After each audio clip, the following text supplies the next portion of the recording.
Hello everybody, welcome back to another episode of ILLflips. I'm Jordan by Brown from ILLstrips. Today we're going to be taking a look at a 2-volume set of Seiichi Hayashi's work. It's a Gekiga collection from 1976, and it's mostly one-shot stories that appeared in Garo magazine during the early 70s. I picked these 2 volumes up off Goenji Shon, the Japan book hunter, around the time of my birthday, so it's a nice little treat. So Seiichi Hayashi, he was born in Manchuria around the time of the Japanese invasion of Manchuria in 1945, so the year the war ended. And he began his career in the early 60s as an animator for Toei Animation. And from then, I think 67, he published most of his manga through Garo magazine. So without further ado, we will crack open the first volume and have a look. They're both in these lovely slipcases. Hardback books, nicely designed throughout. It's got this lovely illustration of a kind of snake wrapped around a mermaid, so that's pretty cool. Nice purple hardback. And the reason I picked these up, I saw some images on Sean's Instagram like this. And just these pure pink line illustrations, I thought they would be something that would lend really well to like a painting or something. So I might try my hand at doing some. I've been trying to do some oil painting recently, and something like this I think would look really nice if you manage to get the right colors and composition. These are really nicely printed, nicely bound. His kind of breakout story was Red Colored Elegy, which I think was first published in 1970 maybe. It was the story about a couple, an unmarried couple, who were going through a breakup. Not this story, but, and I think Drawn and Quarterly actually, there's that back cover illustration. Drawn and Quarterly did a English published version of the Red Colored Elegy in 2008, so I've actually ordered that because it sounds like an interesting story. I'd like to read it. And that same story was also adapted into an animation by Toei Animation, the company he worked for back in the 60s, and they put that out in 2007, so kind of came full circle.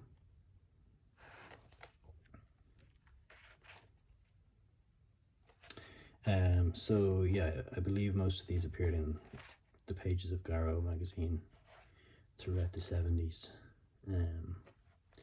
Got that real nice purple color print and some just fine design work throughout this book. Got these little snow effects. The costumes are great. It's this rose print. This like funny little Batman guy. Very simple, very sparse line, but I think very effective comics. I do look forward to reading the Red Colored Elegy in English. He was also a designer and an illustrator, and he did some design work for, I think, Sweet Wrappers, Lot, Candy Drops, from the 70s on, and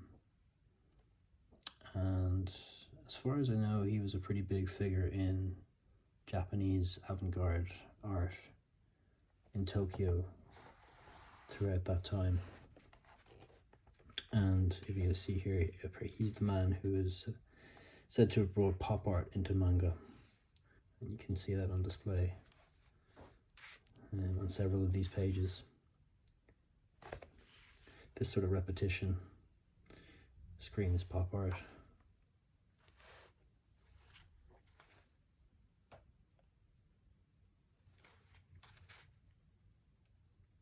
And just very iconic female faces. Like when you see his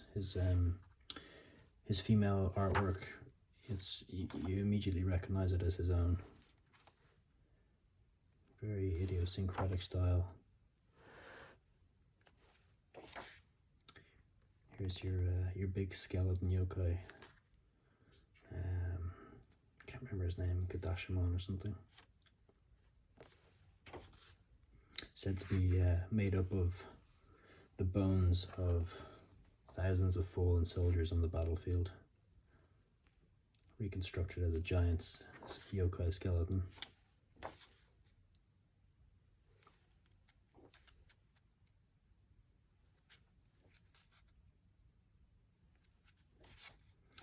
Yeah, strange faces. He had a big influence on a lot of other artists who would come after him, and I think even Hayao Miyazaki states him as one of his influences. So there you go.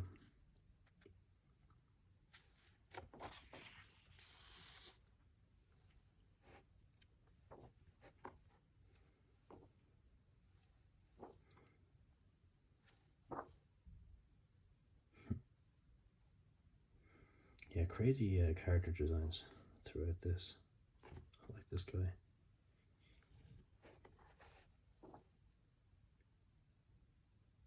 Yeah.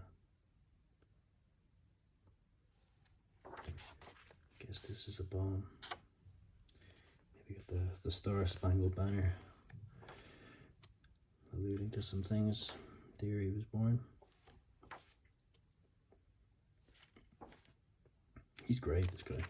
He's a wizard with the sunglasses. And his frog companion.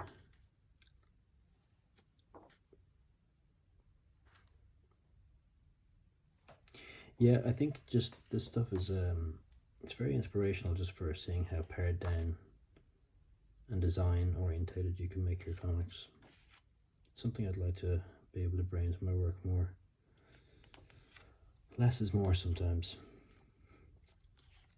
It could be a hard thing to do, harder than it looks.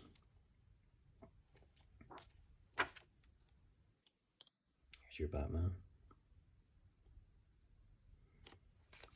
The symbols of America.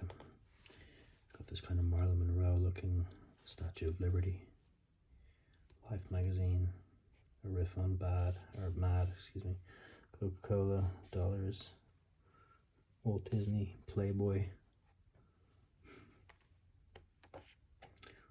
All the things that scream American culture at the time. Maybe the ills of America in the eyes of a Japanese manga artist.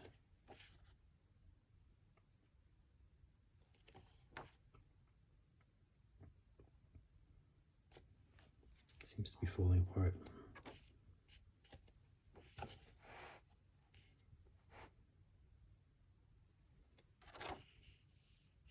Got some nice little origami illustrations.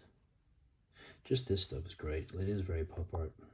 Just peeking through the gap of a door with a big eyeball.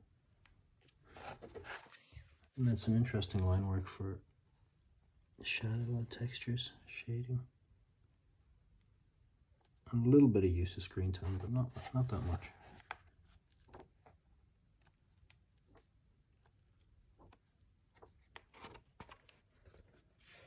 Nice paper. They smell good too,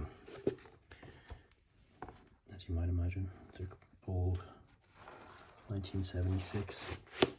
So that's the first one. And this is volume 2. Got a nice cover illustration again. Same jazz really, except the slipcase is black.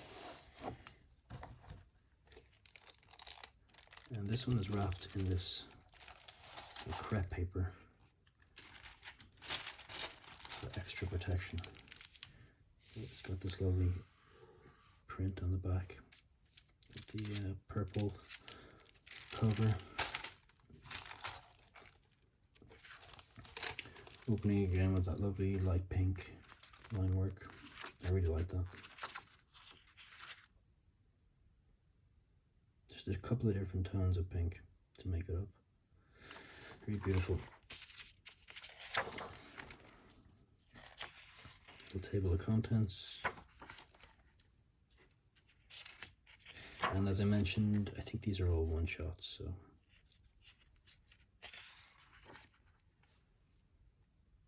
this might maybe be the red colored elegy, maybe a chapter of it. I'm not sure. I need to do some more research into that story. Excited to read it.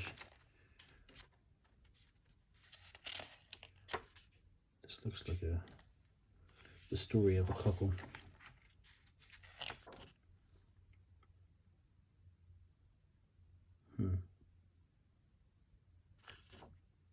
There's this kind of a sadness to his work too. There's the pop art again. Yeah.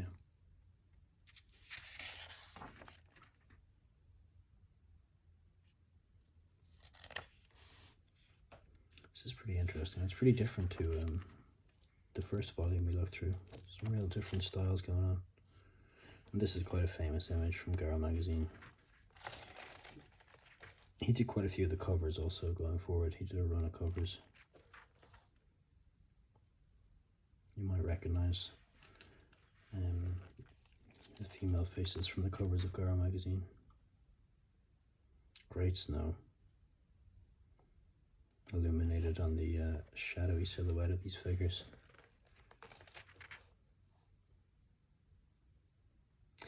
And every panel could almost be, you know, its own piece of work, standalone. It's kind of very striking images that would look nice up on the wall. Great composition. That's kind of, again, what I was talking about with using him as a reference for painting. Like, this would be really beautiful as a painting if you could try and not copy it, but just do a version of the way that snow is falling and the black figure juxtaposed with the delicate white snow.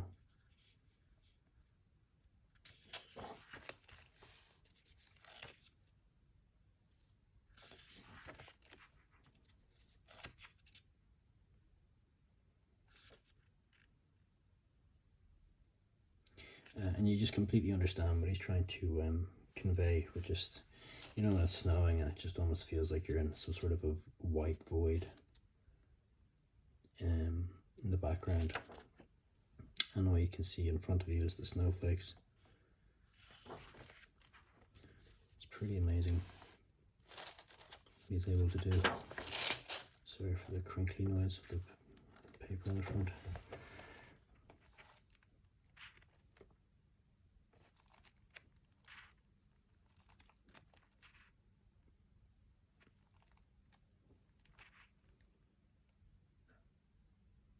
You can almost hear the stillness in these panels behind the dialogue. The butterfly in the snow. There's quite a lot of meaning, I'd say, within each panel also.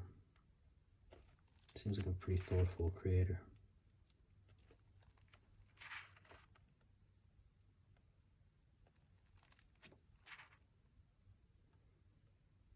Something very intimate about his work also.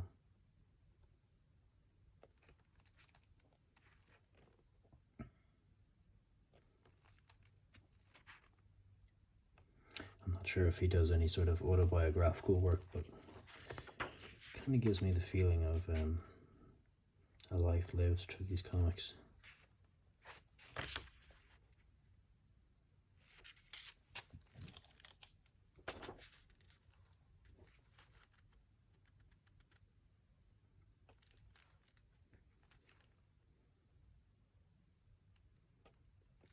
Could easily whip out the Google Translate for these two.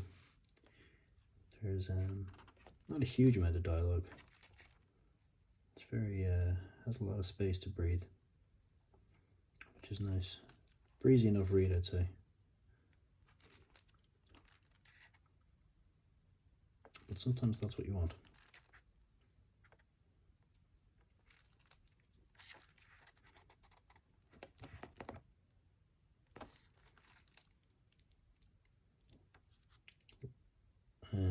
Relationships definitely seems to be a theme of his work. Adult relationships.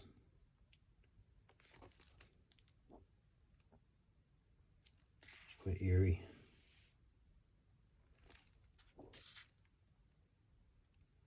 It's using some kind of wash here also. I like these tiles. It's really delicate work, all of it.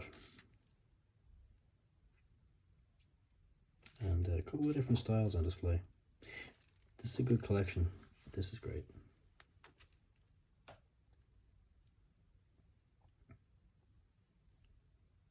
Face peering through a panel grid.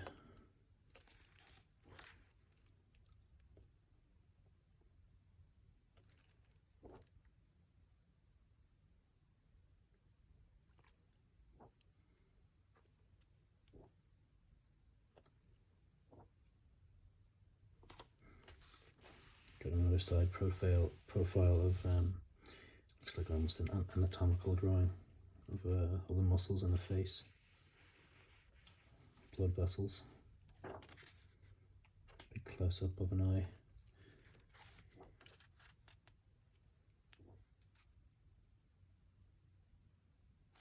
Leaning towards the horror again. This looks like the Scream. Pretty ghostly, haunting images.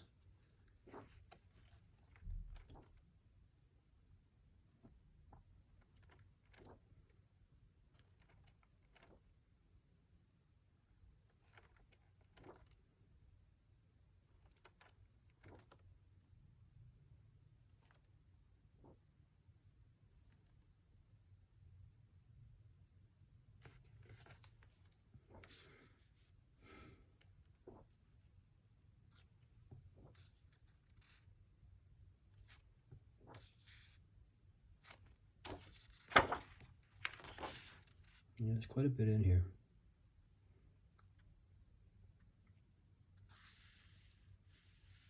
A bit of vegetation. Also a different style, not as usual female face, and leaving out things like noses and mouths. This is almost a hole into the universe of a man's face. Kind of has a feel of a memory or something. Distorted memory or a dream sequence.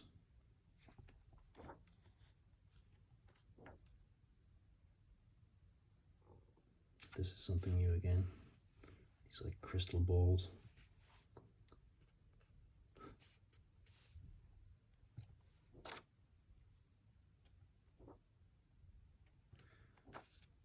It's kind of my, yeah, I've flipped through this before, but it's nice to go through this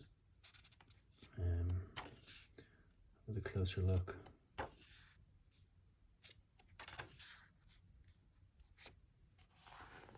Again, more pared down style, just little dot eyes.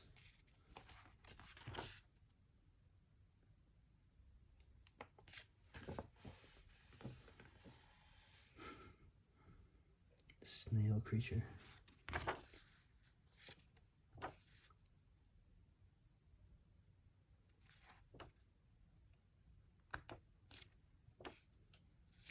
Yeah, I look forward to reading this.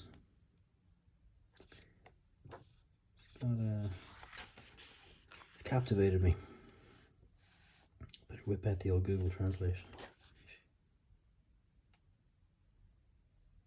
The fuck is that? Oh, it's a peg. I thought it was like a pregnancy test or something for a sec.